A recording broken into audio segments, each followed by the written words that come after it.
আমাৰ আজিৰ এই ৰূপহী যিটো বজাৰ এলেকাত আমাৰ পলান আৰ্য ডাঙৰীয়াই এজন ব্যৱসায়ী লগ হয়। এই ব্যৱসায়ীৰ লগতে তেওঁ এজন আমাৰ এই ৰূপহী অঞ্চলৰ সকলো ৰাইজৰ সুবিধাৰ্থৰ কাৰণে আমাৰ এই ই ৰিক্সা যিটো শ্ব'ৰুম সেইটো আজি তেখেতে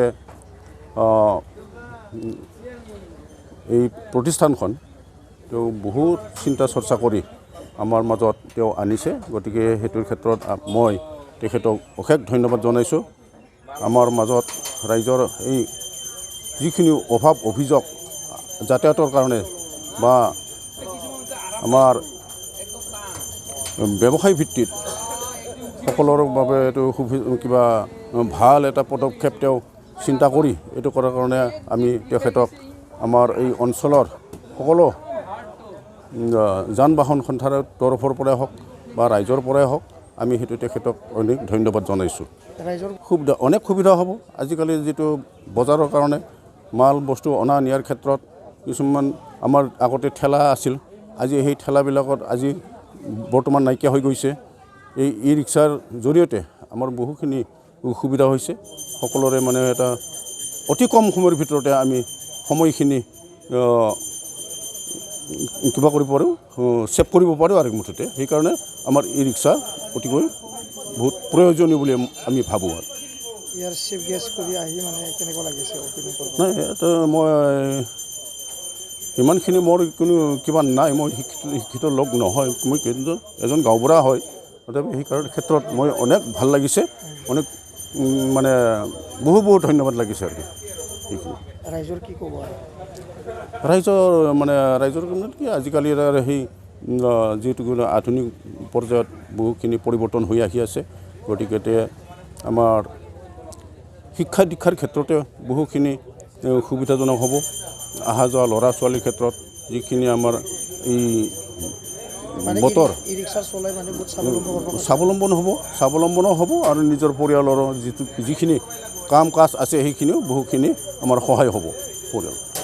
খুলিলোঁ মই এইটো ভাবিয়ে খুলিলোঁ, যিহেতু এটা ই ৰিক্সা আনিবলৈ গ'লে বৰপেটা ৰোডলৈ যাব লাগে, হয়তোবা হাউলি যাব লাগে, হয়তোবা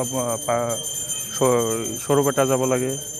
সেইকাৰণে ভাবিলোঁ যে আমাৰ ৰূপহীত যিহেতু নাই, খুলিলে ৰাইজৰ অলপ সহায় সুবিধা হ'ব। সেই ভাবিয়ে মই চিন্তা চৰ্চা কৰি। আপোনাৰ শ্ব'ৰুমৰ কি এনে অফাৰ আছে বৰ্তমান আজি যদি নতুন খোলা?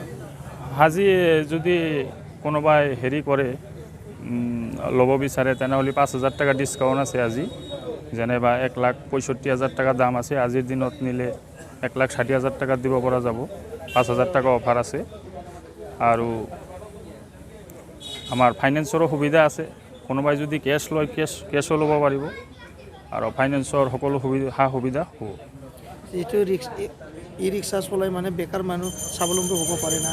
হয়, স্বাৱলম্বী এইটোতো স্বাৱলম্বী হৈয়ে আছে আৰু আগন্তুক দিনকো হ'ব বুলি মই আশা ৰাখিছোঁ। আৰু ৰাইজে ভাল ছাৰ্ভিচ পাব বুলি মই আশা কৰিছোঁ। ৰাইজৰ কিবা আহ্বান জনাব?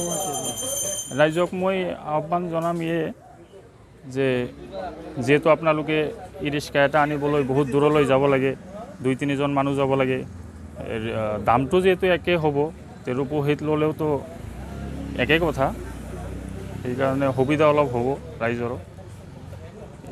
খবৰ এটা, আজি এই দেৱালীৰ প্ৰথম দিনত আমাৰ এই ৰূপহী অঞ্চলৰে উত্তৰ অঞ্চলৰ এজন প্ৰতিষ্ঠিত ব্যৱসায়ী তেখেত পলান আৰ্যই ই ৰিক্সাৰ এটা শ্ব'ৰুম খুলিছে, প্ৰিয়ংকা মটৰ্ছ বুলি।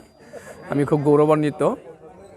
আজিৰ এই কোটি শতিকাৰ যুগত অত্যন্ত জৰুৰী এটা সামগ্ৰী। গতিকে মই আশা কৰোঁ এই উত্তৰ অঞ্চলৰ এই পিছপৰা ৰাইজে হয়তো মানে খুব দূৰত যাব নালাগে, নিজৰ ঘৰৰ ওচৰতে খুব সুবিধা সাপেক্ষত এটা কম দামতে তেখেতে দিব। আমি তেখেতক ধন্যবাদ জনাইছোঁ। এজন মানে সাধাৰণ ব্যৱসায়ীয়ে আজি এইটো পৰ্যায়লৈ উন্নীত হৈছে আৰু এইটো যদি এটা উদাহৰণ হয়, তেনেকৈ পলান আৰ্যৰ দৰে লোক যদি আগবাঢ়ি আহে মই এটা আশা কৰিছোঁ।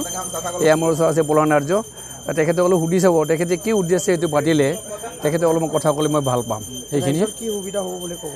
ৰাইজৰ যথেষ্ট সুবিধা হ'ব, কাৰণ এই অঞ্চলত বহুত গাড়ী মটৰৰ অসুবিধা আছিলে। এই অঞ্চলত বহুত আজিকালি প্ৰাইভেট স্কুল গঢ়ি উঠিছে অ'ত ত'ত। আজিকালি মানুহবিলাকে সময়ৰ লগত খুব যুঁজিব খোজে, সৰু সৰু পৰিয়াল, গতিকে খুব কম সময়তে যাতে এইবিলাক লৈ পেলাই ইয়াৰ এখন ডেইলি বজাৰো হয়। এই বজাৰখন মানে একদম ৰেগুলাৰ বজাৰ, কোনো সাপ্তাহিক বজাৰ নহয়, ৰেগুলাৰ বজাৰ।